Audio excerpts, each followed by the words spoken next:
السلام عليكم bonsoir. Azul في الأول مرحبا بكم بالميكروسcope. Le président Tebboune donc a décidé des mesures de grâce présidentielle et d'apaisement. Nous allons revenir avec nos invités ce soir à ce sujet.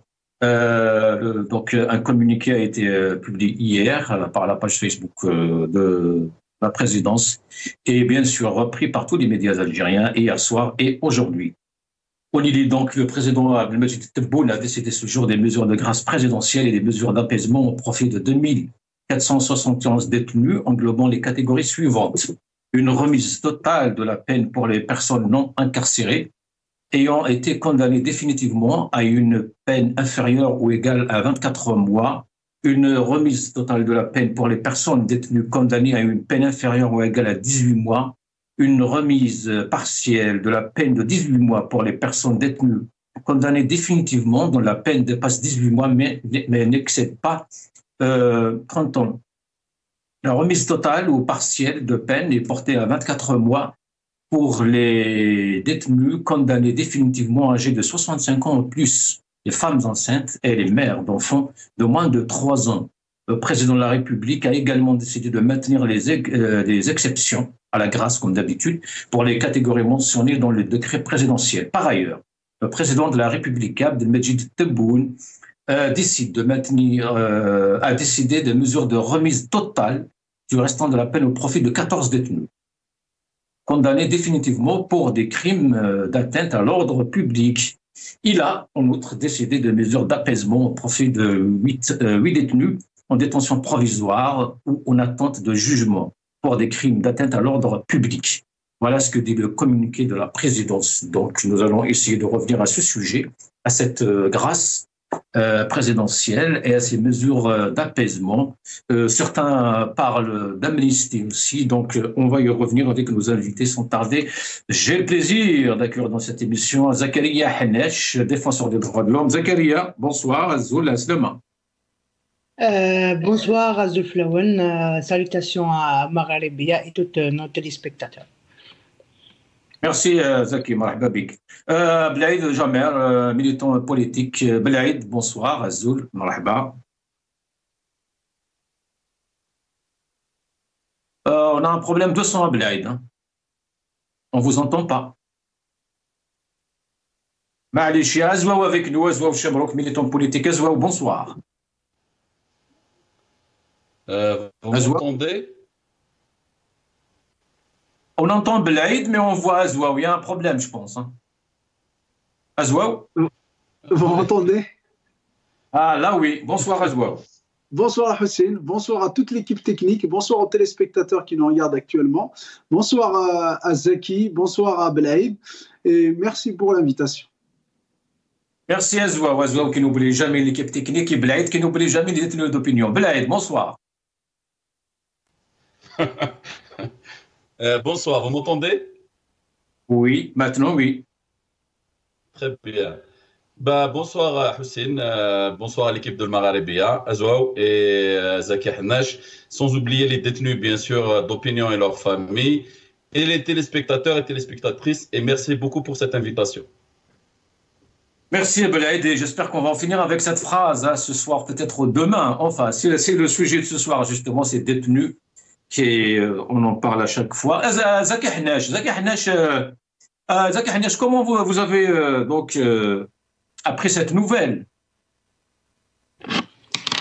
Honnêtement, depuis hier, j'ai attendu de documenter les cas de libération des détenus d'opinion selon le décret présidentiel qui, comme d'habitude, n'était jamais clair.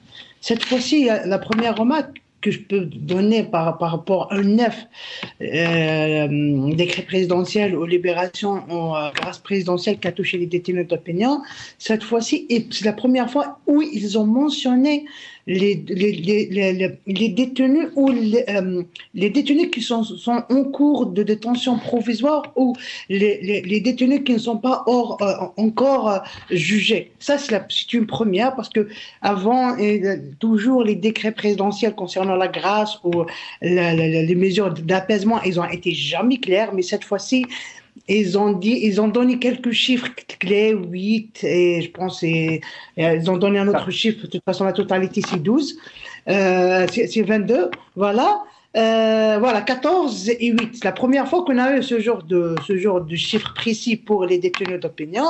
Et ils ont aussi déclaré qu'il y a des détenus qui sont en détention provisoire, qui ne sont pas encore jugés. C'est ça, c'est une première. La deuxième des choses, c'est que pendant tout le décret présidentiel, ils n'ont pas cité les personnes qui ne se sont pas concernées. Parce que chaque grâce présidentielle, toujours ils disant, voilà, les personnes qui ne se sont pas concernées, les détenus qui ne se sont pas concernés pour ce décret présidentiel, par les lois suivantes. Voilà, cette fois-ci, il n'y avait pas, ça veut dire toujours un décret présidentiel qui n'est pas du tout clair. Que, voilà, ça a devenu une habitude.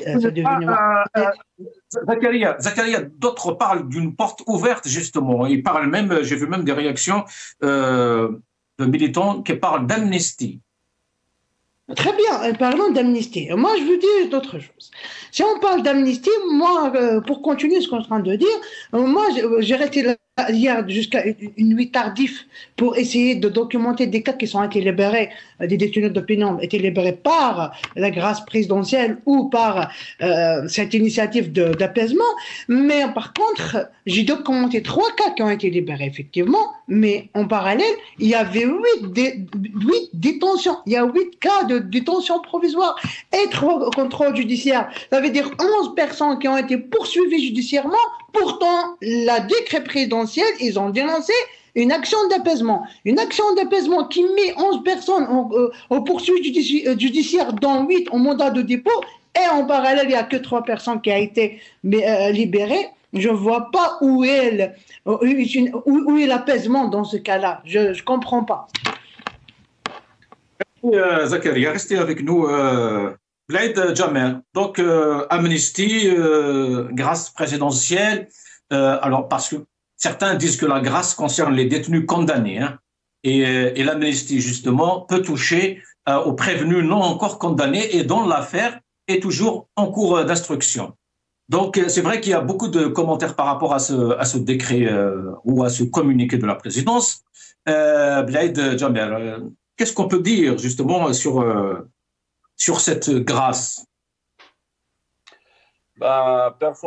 Personnellement, quand je parle, par exemple, quand on entend une grâce présidentielle, bien sûr qu'on la prend du côté positif. Parce que quand on voit le nombre déjà de 2600, 2700, je pense, personnes qui vont être graciées, donc dans ce nombre, par exemple, on ne peut pas dire qu'il n'y a pas des gens qui ont été condamnés. Mais nous, les personnes dont on parle, c'est les personnes qui sont condamnées injustement, comme les détenus d'opinion et les détenus politiques. Si cette grâce, elle touche l'ensemble de ces personnes, la libération des personnes injustement condamnées et injustement mises en prison, il y en a des gens, par exemple, qui sont au jour d'aujourd'hui, qui n'ont pas été jugés après 10 mois, 11 mois, 12 mois. Et ça, je pense que chose qui n'est pas déjà dans l'ordre de la justice en général. Mais si on parle, par exemple, de la libération et de tous les détenus, même des condamnés, recevoir cette information, c'est sûr que c'est positif. Mais est-ce qu'on attend, et surtout pour les familles de ces détenus, mais est-ce que ça va toucher tous les détenus d'opinion par rapport aux détails qu'ils ont donnés là? C'est une bonne chose. Mais est-ce que ça va toucher qu'une partie des détenus d'opinion et politiques qui ont injustement été incarcérés? C'est là la question où elle se pose. Ça, on verra après. Oui. Jamel, comment justement interpréter cette joie, si on peut parler de joie, à l'ombre de ce qui se passe, même aujourd'hui d'ailleurs, hein. Zakaria nous l'a rappelé. Mais la joie, excusez-moi, il y a des militants qui ont été arrêtés aujourd'hui, incarcérés même. Oui, mais je te parle de ça. J'allais venir justement jusque-là. Le problème, ce qu'on attend de ce chef de l'État, qui a été mis en place, on lui a reconduit un mandat récemment avec une absence totale du peuple algérien, c'est que si on attend quelque chose de lui aujourd'hui, ce n'est pas que ça, mais ça par rapport aux personnes, c'est de ça que je voulais parler, par rapport aux personnes qui sont en prison actuellement et depuis 2 ans, depuis 1 an et demi, depuis 3 ans. C'est une bonne chose pour les familles, on ne peut pas être égoïste par rapport à leur famille. Mais le problème, c'est qu'il y a des personnes qui ont été arrêtées aujourd'hui, il y a des personnes qui ont été arrêtées hier suite à un hashtag qui je ne sais pas, ils disent qu'ils viennent de l'étranger alors que typiquement algérien. Les Algériens ont le droit de s'exprimer. S'ils se sont exprimés, c'est tout à fait normal, ils ont le droit de s'exprimer. Il y a des gens qui rentrent aujourd'hui. Maintenant, s'il fait cette grâce aujourd'hui et demain, il va y avoir d'autres personnes qui vont rentrer en prison. Ça veut dire la liberté d'expression, elle n'est pas là. La démocratie, elle n'est pas là. Toutes les revendications du peuple algérien n'ont pas été mises en place. C'est pour ça que je te dis, moi personnellement, et peut-être même beaucoup d'Algériens, n'attendent pas de ce président une grâce présidentielle, mais ils attendent une justice pour le peuple algérien et pour l'Algérie. Voilà, c'est de ça que je veux parler. Merci Bled. Restez avec nous, Azwa. Nous allons écouter Tebboune et je reviens. يعني رفع اللبس في بعض الأمور ورفع قضاء على سوء تفاهم. مش بعض الأحيان سوء تفاهم مجاني، يعني ما نعطيك مثال، مثلا الناس يقول لك سجناء الرأي يقولوا كذا يقولوا كذا. أنا لما اجتمعت مع الأحزاب ومعهم قلت لهم أعطوني اسم الإنسان اللي يقوم بخرق قانون العقوبات والشيء اللي يحكم عليه قانون العقوبات، مهما كانت الصفة نتاعو ما عندوش منع بإزاء القانون ولا كذا، وما تعاقبش لأن فيه تلفظ بشي حاجة ولا تلفظ Louer, blâmer, souffler le froid et le chaud en même temps, c'est l'une des caractéristiques de ce régime, hein, malheureusement.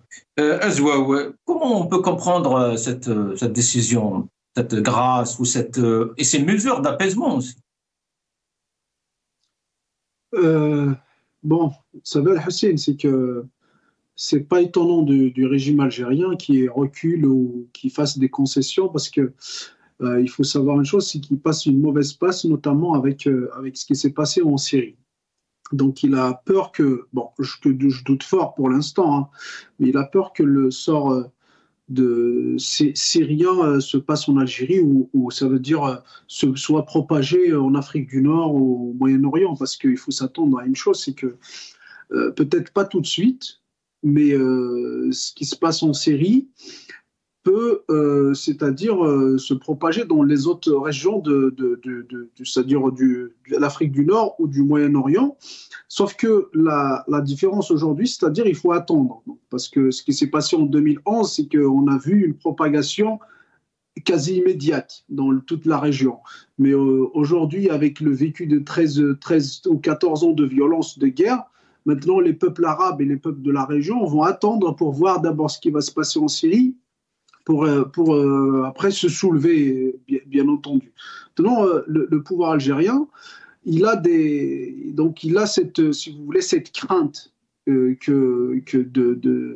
c'est-à-dire qu'un jour que ce pouvoir vivra le même sort que le sort de Bachar el-Assad et des autres. Et puis il y a certainement des pressions, que ce soit à l'intérieur du régime ou extérieures, qui essaient de pousser le pouvoir à ce genre de décision, à ce genre de procédure d'apaisement, pour essayer, si vous voulez, d'absorber un peu la colère populaire qui existe, qui grandit actuellement au sein de la rue algérienne. Et ça, c'est une fatalité, si vous voulez. C'est-à-dire, si on continue de la sorte, le peuple se soulèvera. Ça, c'est une fatalité. Maintenant, de la manière dont elle va se soulever, c'est ça la question qu'il faut se poser. Après, on a des pressions extérieures, ça veut dire occidentales, et donc d'essayer un peu d'ouvrir un peu si vous voulez, de tendre la main un peu à l'opposition, un peu, c'est-à-dire d'essayer d'oublier un peu, c'est-à-dire cette main, c'est-à-dire cette chape de plomb qui pèse sur le peuple algérien. Vous avez aussi, c'est-à-dire les élections qui vont arriver en 2025, je crois. On aura les élections locales. Donc, il faut que le pouvoir gagne un peu la confiance, ou essaye de gagner un peu la confiance du peuple algérien et de la classe politique, notamment l'opposition, c'est-à-dire les partis qui sont connus de l'opposition. Mais comment expliquer, Azouaou, dans ce cas, comment expliquer justement les arrestations d'aujourd'hui et d'hier, de ce soir? Alors, ce qui est paradoxal, ça démontre en fait, si vous voulez, le paradoxe dans lequel navigue le pouvoir algérien. Et c'est un pouvoir à plusieurs têtes. Donc il n'y a pas qu'un seul pouvoir. Certainement, ce que Tebboune a décidé d'une grâce présidentielle qui va toucher notamment les détenus d'opinion, parce que d'après le communiqué, moi ce que j'ai compris, c'est un aveu tacite, parce qu'ils ont parlé de mesures d'apaisement, et je pense que les mesures d'apaisement, ça s'applique dans un caractère politique, dans un plan politique, parce que le président dans les républiques, il bénéficie, il a cette prérogative c'est-à-dire de gracier les détenus, mais pas dans le sens d'apaiser, c'est-à-dire d'apporter des apaisements, parce qu'apporter des apaisements, ça veut dire que c'est un caractère politique. Donc c'est un aveu, à mon sens, c'est un aveu tacite que les détenus qui sont détenus actuellement, c'est des détenus politiques, et leur incarcération, c'est une prise d'otage au sens propre du terme, pour qu'ils puissent marchander avec leur liberté le jour où il aura besoin, c'est-à-dire les élections par exemple, donc voilà, donc toutes sortes d'élections, ou toutes sortes de rendez-vous politiques. Donc le pouvoir aura cette possibilité de marchander. Allô? Oui, merci Azouaou. Merci Azouaou. Zakaria, est-ce que c'est la première fois, parce que vous avez parlé tout à l'heure de ce détail, mais il est très important en même temps, mesure d'apaisement, est-ce que c'est la première fois que ce terme justement soit cité dans les communiqués de grâce ou d'amnistie? Non, c'est pas la première fois. Je pense que c'est la troisième fois qu'ils ont utilisé ce terme mesure d'apaisement, mais en voyant qu'il n'y avait jamais mesure d'apaisement. Ce que je vais te donner juste un exemple, c'est une réflexion, c'est que une réflexion sur ce qui se passe aujourd'hui. Le dernier grâce présidentielle, ça a été ce dernier octobre. Ça fait même pas 2 mois. Il y a deux personnes qui ont été libérées par la dernière grâce présidentielle du mois d'octobre. C'est Lies Lidj et Be'er Sofiane. Et ben le jour qu'ils ont le décret présidentiel de mesures d'apaisement, ils ont été mis en mandat dépôt, imagine. Ils ont été libérés par une grâce présidentielle le mois d'octobre. Ils ont été mis en mandat dépôt le jour de la mesure d'apaisement la présidence a lancé une mesure d'apaisement, un décret présidentiel. Ils ont été mis en mandat dépôt. Pour dire que, pour moi, mesure d'apaisement, c'est juste un terme tellement il y avait une campagne de hashtag, tout le monde a parlé, la présidence a réagi. Le président Abdelmadjid Tebboune a réagi sur cette campagne de hashtag. Avant d'arriver au hashtag, s'il vous plaît, donc le pouvoir, vous voulez dire qu'il n'a aucune volonté justement d'aller dans l'apaisement, d'aller dans un vrai dialogue sincère? Si on parle maintenant de mesures d'apaisement, les vraies mesures d'apaisement ou d'amnistie que tu es en train de parler tout à l'heure, l'amnistie, ça veut dire il y a deux bases. Pour moi, ça y a 2 bases. La première des choses, il faut arrêter d'abord les arrestations et les poursuites judiciaires. Ça, c'est la première des choses. Il faut arrêter l'harcèlement judiciaire. Deuxièmement, libérer toutes les détenus d'opinion. Libérer tous sans exception. Et avoir une amnistie, pas seulement sur les détenus qui sont en prison, même les gens qui ont été en poursuite judiciaire, qui sont été en liberté, qui ont été déjà condamnés. C'est ça les vraies mesures d'apaisement. Mais en réalité, qu'est-ce qu'elle fait le pouvoir? Elle laisse la majorité. Il y avait, depuis des années, on dirait que le pouvoir il a laissé certains barèmes de nombre de détenus d'opinion. Ça fait plus de 2 ans, le nombre n'a pas été jamais descendu dans la barre de 200. On dit toujours 220, 218, 240, 260, 280. On arrive à certains moments jusqu'à 300, mais toujours on est dans la barre de 200. Ça veut dire rien pour la police politique. Il y a un certain barème un nombre qui doit être maintenu. On n'a jamais descendu depuis 3 ans la barre de 200 détenus. Toujours il y avait 200. Il y a un nombre qui sort, il y a un nombre qui rentre. Mais une mesure d'apaisement, il n'y avait pas. C'est juste une façade, c'est juste une déclaration disant que quand il y avait une pression internationale, puis quand les ONG et les médias parlent sur la situation répressive en Algérie et la situation des droits de l'homme en Algérie, là, il essayait de sortir un certain discours disant voilà, il y avait d'apaisement, oui, il n'y avait pas de détenus d'opinion en Algérie, le pouvoir n'a jamais déclaré, même Tebboune toujours il ignore les détenus d'opinion, il dit toujours qu'il n'y avait pas de détenus d'opinion, c'est des détenus de droit commun, ils ne respectent pas le code pénal, la justice algérienne est indépendante et tout, c'est leur discours habituel, mais en réalité, sur terrain, moi, personne qui documente, même des autres les défenseurs des droits de l'homme et des autres organisations, on a toujours documenté que les arrestations n'ont été jamais arrêtées. Les poursuites judiciaires sont toujours maintenues. Il n'y avait pas vraiment une mesure d'apaisement.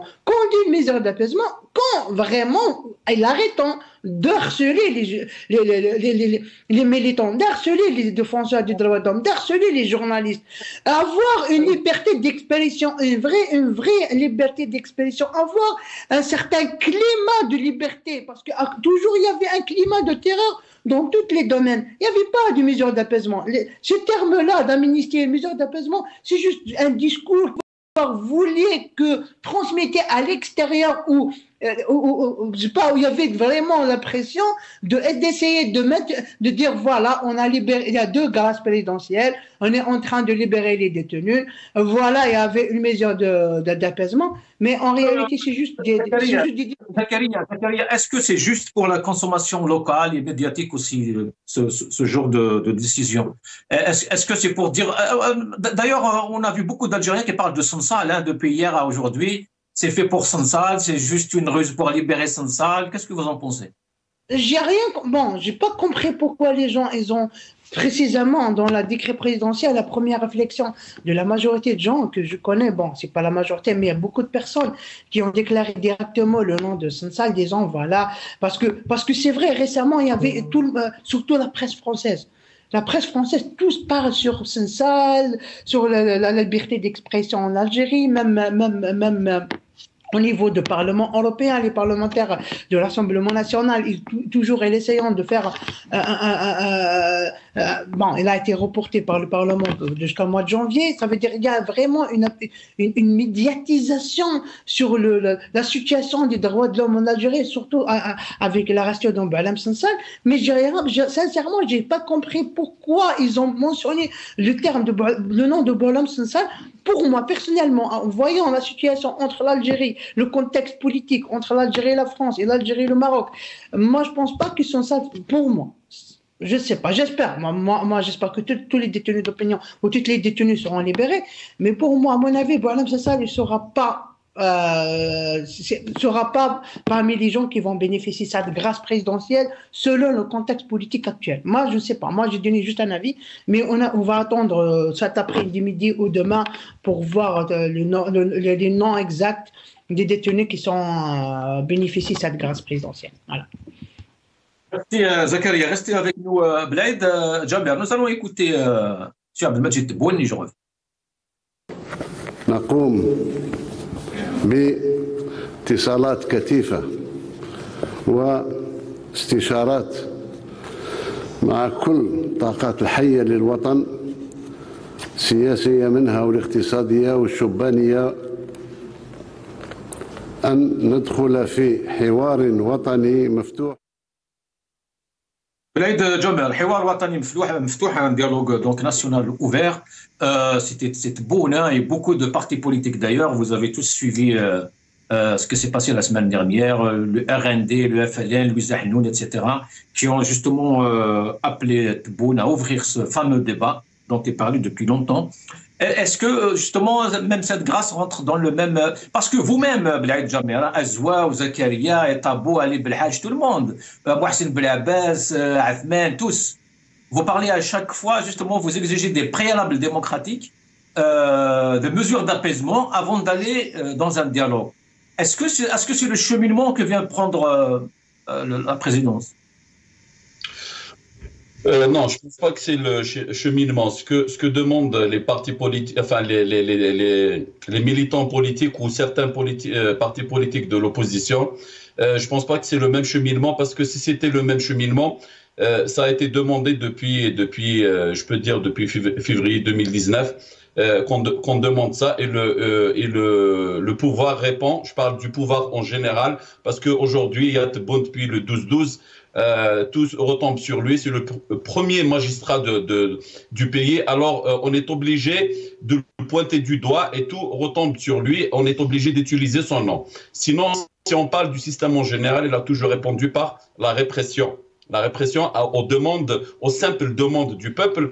Tout simplement, quand j'entends ce qu'il vient de dire, par exemple, là, le discours que tu viens de montrer à l'instant, il y a quelques secondes, il parle soi-disant, voir avec tout le monde, avec les partis politiques, avec les jeunes, Shabab et tout le monde, alors que les jeunes, il les a mis en prison, qui ont demandé la démocratie, qui ont demandé le changement en Algérie, les partis politiques qui ne sont pas allés dans qui ne sont pas montés dans leur train c'est pas celui de Taman Rasset Alger, mais leur train à eux de Mouradia, sont mis à l'écart, sont poursuivis. Il y a des condamnations, il y a des par exemple, comme Mohsen Belabès, je ne sais pas si jusqu'au jour d'aujourd'hui, il part chaque semaine signer. Karim Tabou, la même chose. Ils sont poursuivis et ils sont mis en prison. C'est pas possible. Les militants, ceux qui ont pu quitter l'Algérie, ils sont à l'étranger, ils n'ont pas le droit de rentrer. Ceux qui étaient ici en France, dont nous-mêmes, on est interdit d'entrer en Algérie. On a toujours été traités de traîtres, de tous les noms. On a toujours été insultés ici. Alors aujourd'hui, on peut pas dire que ce que veut ou ce que propose Tebboune, c'est le cheminement de ce que l'opposition demande. C'est faux. D'ailleurs, on parle pas le même langage. Nous, on parle des détenus d'opinion, parce que réellement, c'est des détenus d'opinion et politique. Ils ont été arrêtés pour leur opinion. Lui, il dit que c'est les détenus de droit commun. Il y avait son ministre, si je me rappelle bien, de la Justice à Genève, qui a dit il y a un mois d'écart entre eux, qui a parlé de quelques détenus, quelques détenus d'opinion, alors que 20 jours ou un mois avant, lui, il a dit il n'y a aucun détenu d'opinion. C'est là qu'on voit que ce système, à sa tête, Abdelmadjid Tebboune, ils sont sombrés dans le mensonge, dans le déni. Ils veulent pas écouter le peuple, ils veulent pas un changement à l'intérieur. Et pourtant, le peuple algérien, il demande qu'un changement pacifique. On n'a jamais vu le peuple algérien aller dans la violence. On n'a jamais vu les militants de l'opposition aller dans la violence. On a toujours été pacifique, malgré qu'on a été tabassé, malgré qu'on a été réprimé. Même ici en France, par exemple, on a été réprimé plusieurs fois. On nous a annulé des marches avec des arrêtés préfectoraux qui disaient qu'on allait saccager, on allait casser le consulat, qu'on allait casser des magasins, que par rapport à des élections qui n'y avait pas en Algérie. Tout ça, c'est pas le même cheminement. Je suis vraiment désolé. Aujourd'hui, Tebboune, qui a parlé la première vidéo, je voulais rebondir sur la première vidéo que tu as passée, quand il disait que il n'y a pas des détenus d'opinion, et j'en ai parlé avec des partis politiques. C'est là que, parce que cette vidéo, elle était juste, je pense, juste avant ou après les élections du 7-7, c'est la réponse, et normalement c'est Aouchiche qui devrait répondre à cette vidéo, parce que là, c'est une insulte à Aouchiche et c'est une insulte au FFS. Parce que Aouchiche, il a fait sa campagne électorale sur le dos des détenus d'opinion. Il a dit qu'il a parlé à Abdelmajid Tebboune sur les détenus d'opinion. Il a dit que s'il passait, et même s'il passait pas, il exigeait la libération des détenus d'opinion. Et cette réponse, c'était pour Aouchiche, parce que c'est juste, si je me rappelle bien, soit quelques jours après sa réélection, ou quelques jours avant sa réélection. Alors, je suis vraiment désolé, c'est pas le cheminement de ce qu'on demande de nous. Nous, on demande la libération des détenus, l'ouverture du champ politique et médiatique réel, mais vraiment réel, la liberté d'expression, laisser les militants politiques qui sont à l'étranger de rentrer chez eux, de rentrer en Algérie, d'ouvrir le champ politique et de laisser la population algérienne choisir son président, ou bien les gens qui vont gouverner ce grand pays et beau pays qui s'appelle l'Algérie.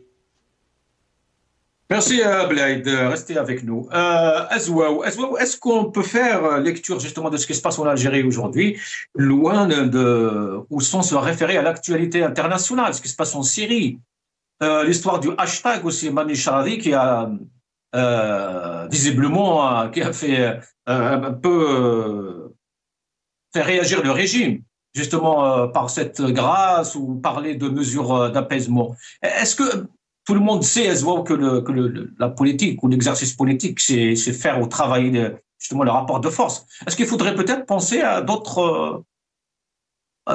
Oui, effectivement. Oui, ils avaient raison, c'est-à-dire de soulever cette question des pressions internationales. Donc, je ne pense pas que ce soit le hashtag en lui-même. C'est vrai que ça a fait réagir le pouvoir, y compris Tebboune. Bon, c'est pas étonnant de sa part, parce qu'il sait pas les retombées, il connaît pas les retombées ça veut dire d'annoncer, c'est-à-dire ça, c'est qu'il croyait que allait montrer que l'Algérie est forte, alors que bien au contraire, il a montré que l'État algérien entre les mains de ce pouvoir est vraiment beaucoup plus faible que l'on pense. C'est-à-dire quand un hashtag fait réagir un chef d'État, on se dit que franchement, l'État algérien est entre les mains des incompétents, et on doute fort, et on a une crainte légitime de la sécurité de l'État algérien qui est entre les mains de ce pouvoir. Maintenant, je ne pense pas que ce soit ça qui a fait les pressions, ou qui a poussé à ce que Tebboune annonce cette grâce présidentielle. Bien au contraire, je pense qu'elle a été bien préparée, mais c'est juste qu'ils essayent de voir comment, c'est-à-dire les dates aussi, parce qu'il faut choisir, parce que quand il s'agit d'une grâce présidentielle, il faut choisir généralement, c'est-à-dire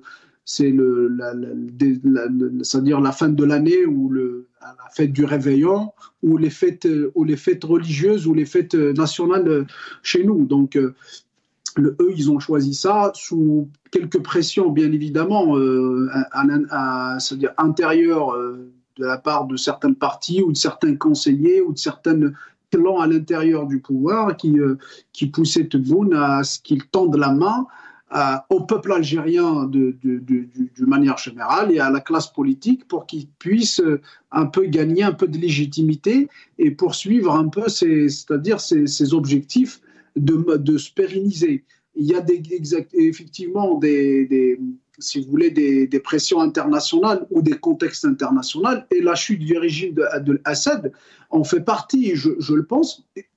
Du moins, il a accéléré un peu cette décision, il a accéléré un peu, c'est-à-dire le processus de décision chez le pouvoir algérien, d'aller vers beaucoup plus d'apaisement, beaucoup plus d'ouverture.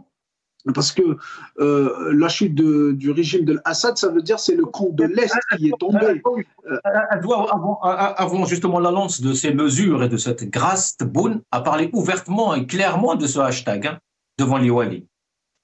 Oui, donc ça démontre la faiblesse du pouvoir algérien. C'est-à-dire qu'un hashtag ne devrait pas faire réagir un chef de l'État. Un chef de l'État, il décide, il a les leviers de décision, il a tous les leviers de l'État entre ses mains.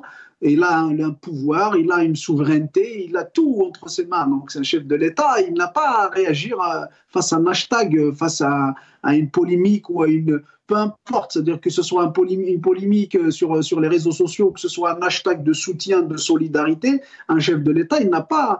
Et ça démontre encore une fois que c'est la faiblesse de ce pouvoir qui a entre les mains la destinée c'est-à-dire du peuple algérien. Après, tout à l'heure, vous me posez la question par rapport au paradoxe. Comment que ça se fait que d'un côté, on annonce une grâce et d'un autre, parce que je ne vous entendais pas, je crois que j'avais un problème de téléphone. Donc d'un autre côté, il y a des arrestations. Donc ça démontre une chose, c'est que ce pouvoir, et il a plusieurs têtes. Donc certainement à l'intérieur de ce pouvoir, il y a des gens, il y a des clans c'est-à-dire qui prennent la ligne dure, qui prennent, c'est-à-dire la fermeté, la radicalité dans les décisions. Généralement, ils ont une doctrine militaire un peu, si vous voulez, fermée. Donc il n'y a pas d'approche politique. Et puis peut-être il y a des clans à l'intérieur qui veulent pousser au pourrissement, c'est-à-dire qu'il y a d'un côté un clan qui veut un peu ouvrir un peu les choses pour essayer de sauver soi-même, parce que moi je reste persuadé que ce pouvoir n'ouvrira jamais ou si vous voulez ne sera jamais démocrate, parce que comme on dit, dictateur un jour, dictateur pour toujours. Donc on ne peut pas être démocrate comme ça, juste comme ça. Parce que être démocrate, c'est-à-dire c'est d'être démocrate même en position de force. Alors je vois mal comment ce pouvoir va être démocrate. Donc je pense qu'il y a un clan peut-être qui essaye un peu de pousser vers le pourrissement. Après, sur ce que disait tout à l'heure mon ami Blade, je ne pense pas que ce pouvoir aille vers une ouverture. C'est-à-dire que il faut pas attendre à ce qu'il y ait une ouverture politique. L'ouverture politique pour les libertés, elle s'arrache. Parce que ce pouvoir, il ne faut pas s'attendre à grand-chose de sa part. La seule ouverture que l'Algérie ait vécue pendant les années 90, c'est justement celle de 89. Et le pouvoir ne s'attendait pas justement à ce qu'il perde le pouvoir. Parce que pour lui, la seule ouverture qu'il peut garantir, c'est celle qui lui garantit le maintien au pouvoir. Donc, à partir de là, c'est-à-dire que, d'ailleurs, sur les années 90, on a beaucoup qui disent qu'on a vécu une certaine ouverture. Oui, peut-être on peut l'appeler comme ça, mais pour moi, ce n'est pas une ouverture, mais c'était une pseudo-ouverture, parce que du moment qu'on ne touchait pas les intérêts du pouvoir, les intérêts les plus influents, que ce soit des militaires ou des civils, on peut vivre toutes les libertés qu'on veut. Mais à un moment, au moment où on décide de toucher aux intérêts du pouvoir, des généraux, des ministres ou des civils les plus influents, à ce moment-là, il n'y a plus de liberté. Et 2019, on est un parfait exemple. C'est-à-dire le jour où on a décidé, le peuple algérien a décidé de dire « Madaniya Machi Askari », c'est-à-dire que les militaires aux casernes, et c'est le civil qui doit gouverner, c'est la démocratie, l'alternance au pouvoir. À ce moment-là, on a vu tellement de généraux qui ont été en prison. Et aujourd'hui, on voit des dizaines et des dizaines de généraux et des centaines d'officiers qui sont en prison. Qui aurait dit que général Toufik serait emprisonné? Donc, pour dire à quelle mesure, à quel point le pouvoir il a été ébranlé. Donc, le pouvoir il a refait ses calculs. Donc, pas question à ce qu'il ouvre, parce qu'en fait, si vous voulez, le fait d'ouvrir, le fait de donner une brèche de liberté au peuple algérien, pour eux, c'est un aveu de faiblesse. Pour eux, c'est un signal de faiblesse envoyé aux Algériens.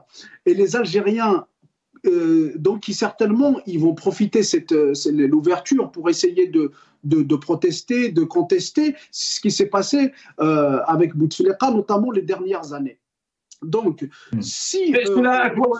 justement, cela me pousse à poser une autre question sur la nature de régime, justement.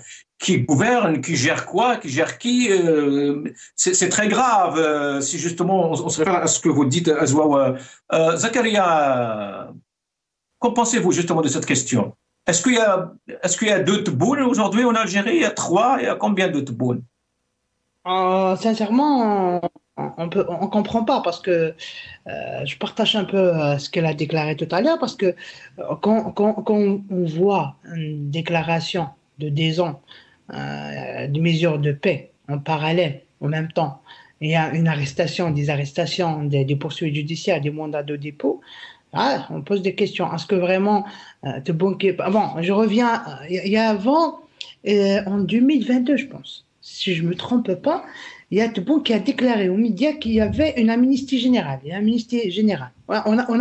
y a beaucoup. Après les médias, il y a beaucoup de gens influents au pouvoir parlant sur l'amnistie générale. Mais à la fin de compte, il n'y avait pas d'amnistie générale. Après, Tebboune a donné une autre déclaration complète qu'il a dit avant. Ça veut dire qu'il y a un certain paradoxe. Ça veut dire comment il a décidé de faire amnistie générale parce que voilà, il a parlé, je pense, avec des partis politiques et qui a décidé de faire une amnistie générale, d'essayer de libérer toutes les détenus d'opinion. Ça a été pendant 2 mois, je pense. Et après, depuis, il n'y a aucune grâce présidentielle jusqu'au mois d'octobre. Voilà, pendant 2 ans, il n'y a aucune grâce présidentielle. Bon, c'est clair qu'il y a déjà au haut de l'État algérien, il y avait un certain paradoxe de décision, de déclaration. Ça, c'est ce qui prouve qu'il y avait des clans au niveau du pouvoir. Ça veut dire qu'il n'est pas encore stable. Il y a toujours des fronts qui ont en train de... Il y a des clans entre eux. Moi, ce que je vois, c'est mon analyse.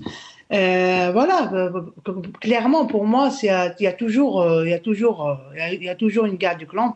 Voyons, par exemple, si on voit jusqu'à aujourd'hui, il y a des militaires, des généraux qui sont en prison, des gens qui ont été des journalistes, des gens de service militaire.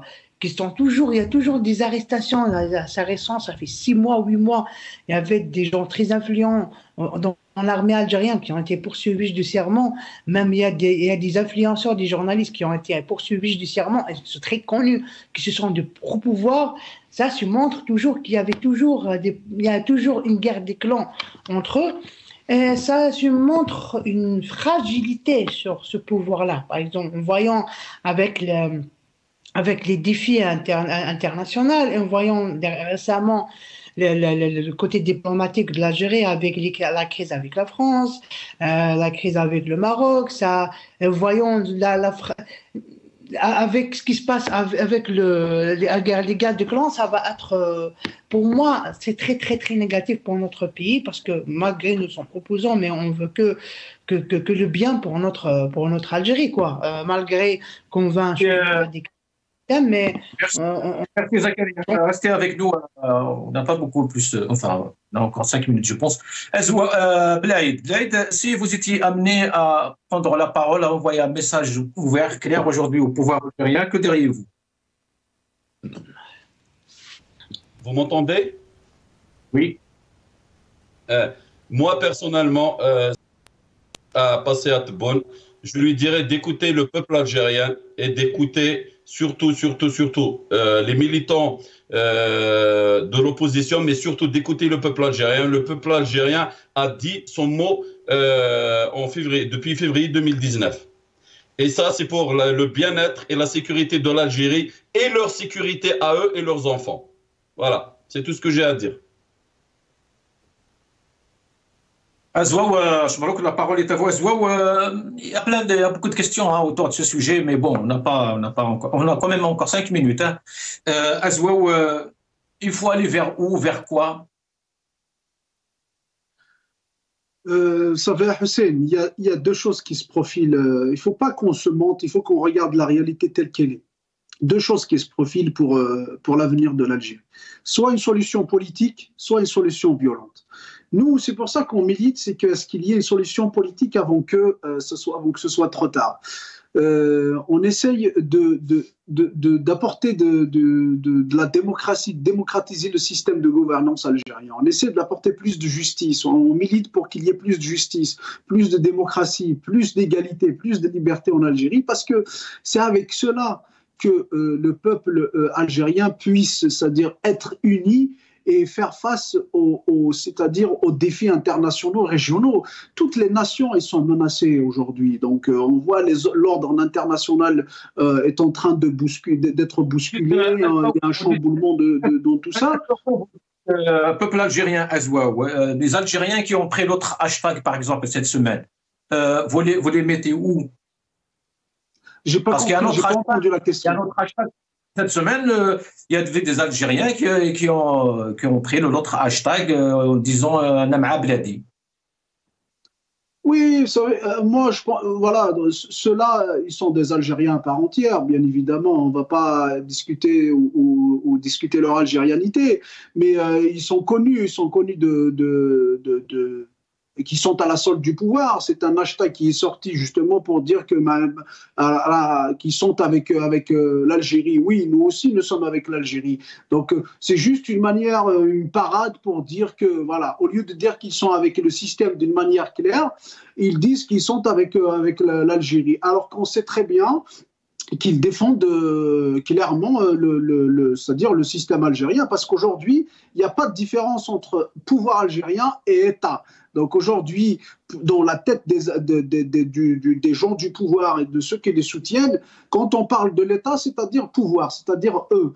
Maintenant, si j'ai un message à envoyer, moi je reste persuadé que le peuple algérien va se soulever tôt ou tard, parce que ça ne peut pas durer comme ça. Maintenant, la question qu'il faut se poser, c'est la manière dont il va se soulever.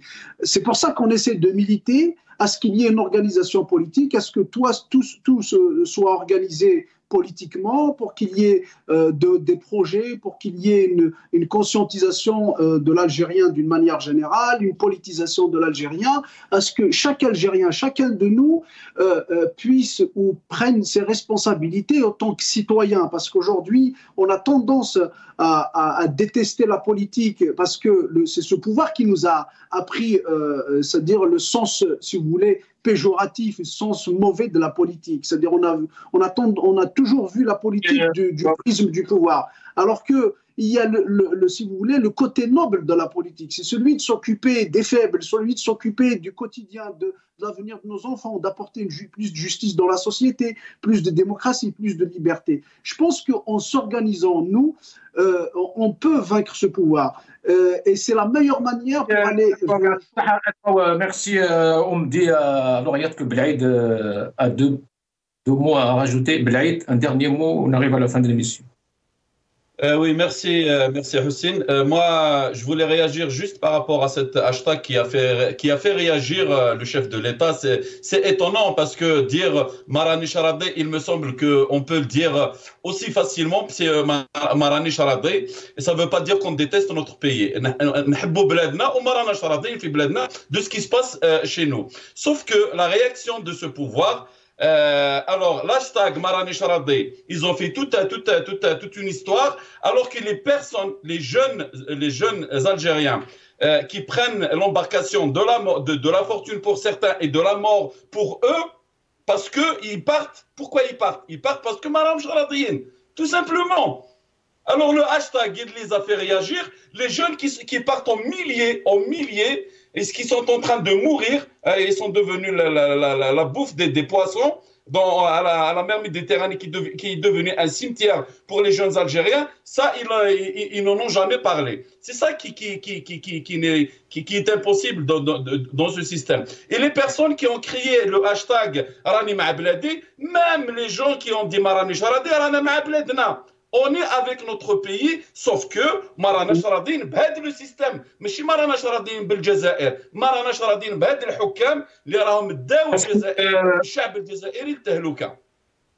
Merci Belhaïd, merci Azwaou Chambrouk, merci Zakaria Hnash. Et pour rendre à César ce qui est à César, ce hashtag appartient à Tebboune, à Raïs Machi Aradi, qui date de plus de 2 ans, je pense. Merci à bientôt, Inch'Allah.